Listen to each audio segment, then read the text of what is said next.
Welcome to our JKLM kitchen. Paneer tawa fry நல்லா டேஸ்ட்டாக எப்படி செய்யலான்னு பார்க்கலாம் வாங்க.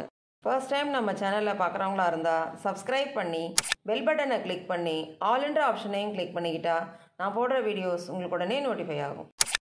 பன்னீர் தவா ஃப்ரை செய்ய ஒரு பவுலில் 1 spoon Kashmiri red chilli powder add பண்ணிக்கலாம்.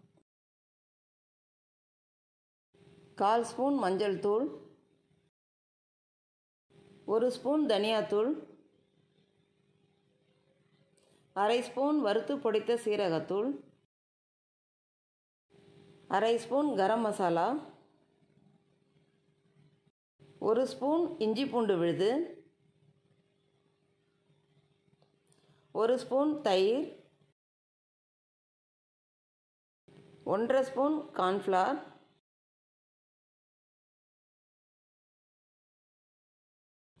1/2 ஸ்பூன் உப்பு, 1 ஸ்பூன் டொமேட்டோ சாஸ் எல்லாம் ஆட் பண்ணதுக்கப்புறம் நல்லா மிக்ஸ் பண்ணிக்கலாம்.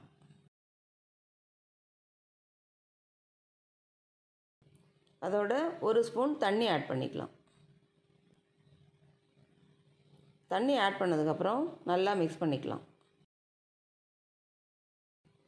நல்லா மிக்ஸ் பண்ணிட்டோம். 300 கிராம் பன்னீர் எடுத்திருக்கேன். அந்த பன்னீரை இந்த ஷேப்பில் கட் பண்ணியிருக்கேன். நம்ம ரெடி பண்ணி வச்சுருக்கிற மசாலாவை பன்னீர் மேலே கோட் பண்ணிக்கலாம்.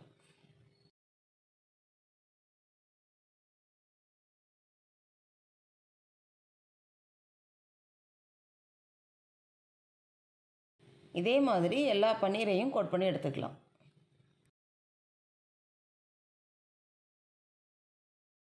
எல்லா பன்னீரையும் இந்த அளவு கோட் பண்ணி எடுத்துக்கிட்டோம்.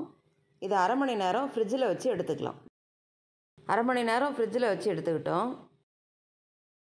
பன்னீரை ஃப்ரை பண்ணுறதுக்காக ஒரு பேனில் தேவையான அளவுக்கு எண்ணெய் ஆட் பண்ணிக்கலாம். எண்ணெய் சூடானதுக்கப்புறம் ஸ்டவ்வை லோ ஃப்ளேமில் வச்சுட்டு நம்ம ரெடி பண்ணி வச்சுருக்கிற பன்னீரை ஒன்று ஒன்றா பேனில் ஆட் பண்ணிக்கலாம்.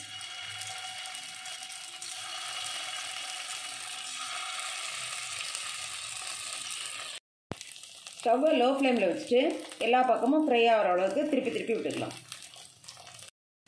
ஸ்டவ்வை லோ ஃப்ளேமில் வச்சுட்டு ஒரு பக்கம் 3 நிமிஷம் ஃப்ரை பண்ணிக்கிட்டோம். திருப்பி போட்டு அடுத்த பக்கத்தையும் 3 நிமிஷம் லோ ஃப்ளேம்லேயே வச்சு ஃப்ரை பண்ணிக்கலாம்.